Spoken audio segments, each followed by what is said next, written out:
අපිට ඉන්න විපක්ෂය ඇත්ත සාධනීය කරුණු වලින් රජයේ විවේචනය කරමින් ඔවුන්ව නිවැරදි මගට ගන්නවා වෙනුවට පැය 24ක්වත් දුවන්න බැරි අසත්‍ය විකෘති කරපු කරුණු මේ පාර්ලිමේන්තුවේ ගෙන හුව දැක්වීම අලුත් දෙයක් නෙමෙයි ගරු නියෝජ්‍ය කතානායකතුමනි. ඒක දැන් පහුගිය අවුරුද්ද තුලම වෙනවා. හැබැයි මුල් අවස්ථාවලදී මාත් යම් ප්‍රමාණයට කලබල වෙනවා මේගොල්ල කියන දේ ජනතාව පිළිගත්තොත් මොකද්ද වෙන්නේ කියලා. නමුත් දැන් පැහැදිලිව පේනවා මේගොල්ල කියන බොරුව මේගොල්ලන්ට තව පැය 24ක්වත් ගෙනියන්න බෑ. ඒ අනුව ජනතාව කලබල වෙන්නෙත් නැහැ. හැබැයි ජනතාව කලකිරෙනවා. මොකද විපක්ෂයේ කාර්යභාරය මොකද්ද? ඔව් විපක්ෂයේ දේශපාලනය කරන්නේ. ඔවුන්ට බලයට එන්න ඕන නම් ඇත්ත කතා කරමින් රටට ප්‍රතිපත්ති ඉදිරිපත් කරමින් වැඩපිළිවෙලක් හදලා ජනතාවගේ හිත දිනා ගන්නවා වෙනුවට ජනතාව බය කරන කුපිත වෙන අසත්‍ය විකෘති කරුණු කියනවා. ඒ වගේම එකම කරුණ ගැන දෙපාරකට දෙවිදියකට කියන කට්ටියත් ඉන්නවා. එක්තරා අවස්ථාවකදී මේ අධ්‍යාපන ප්‍රතිසංස්කරණ වලින් රටට විශාල හානියක් වෙනවා කියලා කිව්වා. ඊට පස්සේ ඒ කටවල් වලින්ම කියනවා නෑ ඒ අධ්‍යාපන ප්‍රතිසංස්කරණ අපි ගේන්න එපා කියලා කිව්වේ නෑ. මතක තියාගන්න මේ රටේ මිනිස්සු මැරලා ඉපදිලා නෑ මේ කට්ටියව තේරුම් ගන්න.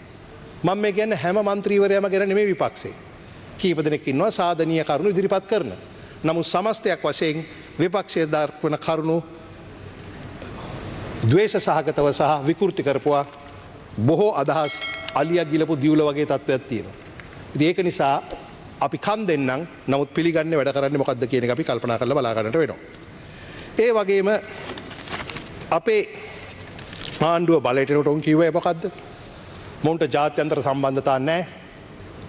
පෙට්ටි කඩයක්වත් කරගන්න බෑ. මම නිතරම කියනවා IMF එකත් රට දාලයයි. දැන් උන්ට දරා ගන්න බෑ අපේ ජනාධිපතිතුමාගේ රාජ්‍යතාන්ත්‍රිකත්වය. දැන් උන්ට දරා ගන්න බෑ අන්තර්ජාතික ප්‍රජාව අපේ ජනාධිපතිත් ආණ්ඩුවත් කෙරෙහි තබලා තියෙන විශ්වාසය. දැන් බලන්න මේ අසත්‍ය කරුණු කීමේදී අපි දන්නවා ඉරානය සහ ඇමරිකාව අතර තිබෙන ගැටුම මුළු ලෝකයටම බලපාන දෙයක්. ඒ වගේම කොයි රටේ කොහේ යුද්ධයක් වුණත් හානි වෙන්නේ මනුෂ්‍ය ජීවිත. අන්න ඒ හින්දා තමයි අපේ විදේශ ඇමතිතුමා ජනාධිපතිතුමාත් නිතරම ආයෝජනා කරන්නේ හැකි ඉක්මනින් සාමය ගේන්න.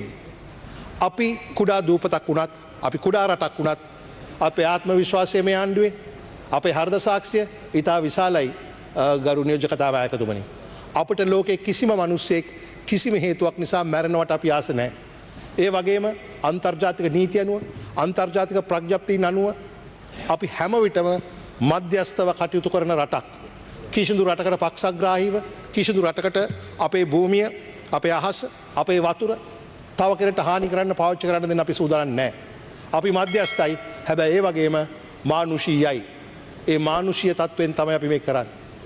අපි මෙසේ මහන්සි වෙනකොට යම් විපක්ෂයේ മന്ത്രിවරු කියනවා නැවක් ඇවිල්ලා ඉන්නවා ඒකේ ළමයි 300ක් ඉන්නවා බේරගන්න මොකද්ද කරන්න? ළමයි 300ක්. දැන් ඒ ළමයි ලොකු වෙලාවක් දන්නේ නැහැ. මොකද 208ක් ඉන්න නැවක් අපේ ජනාධිපතිවරයාගේ මැදිහත් වීම සහ රාජ්‍යතාන්ත්‍රික මැදිහත් වීම හරහා ඔවුන්ට අපි ආරක්ෂාව සපයලා දෙනවා මිනිස්යන්ට වශයෙන්. ඒකේ ළමයි හිටියේ නැහැ. දැන් මේ පැය 24ක්වත් දුවන්නේ නැති බොරුව කියන්නේ ඇයි? ඇත්තටම මේගොල්ල කරුණු හොයාගන්නේ Facebook එකෙන් මිසක් පොඩ්ඩක්වත් හරියට හොයලා බලලා නෙමෙයි. මොකද මා දැක්කා ඔය ළමයි 300 කතාව කියනවා යම් අර නයිනාලිකාවේ නිවේදක මහත්තයෙක් ලාලා දෙලා ළමයි 300ක් කියලා. හැබැයි ඊට සුළු වෙලාවකට පස්සේ ළමයි කියන කෑල්ල හලලා 300 විතරක් තියලා තියෙනවා. ඒ අදාළ മന്ത്രിවරයා දැක්කේ කලින් දාපු එක විතරයි. ඒක නිසා මේ පාර්ලිමේන්තුව වැදගත් තැනක්, ගෞරවනීය තැනක්, ඇත්ත කියන්න ඕන තැනක්. හදිසියෙ මෙන් කෑලි උස්සන් එන්න එපා. මොකද ඒක ජනතාවට කරන අසාධාරණයක්. කෙසේ හෝ වේවා එවන් අසත්‍ය තොරතුරු විකෘති තොරතුරු ඉදිරිපත් කරමින් රට කලබල කරන්න හදනවා.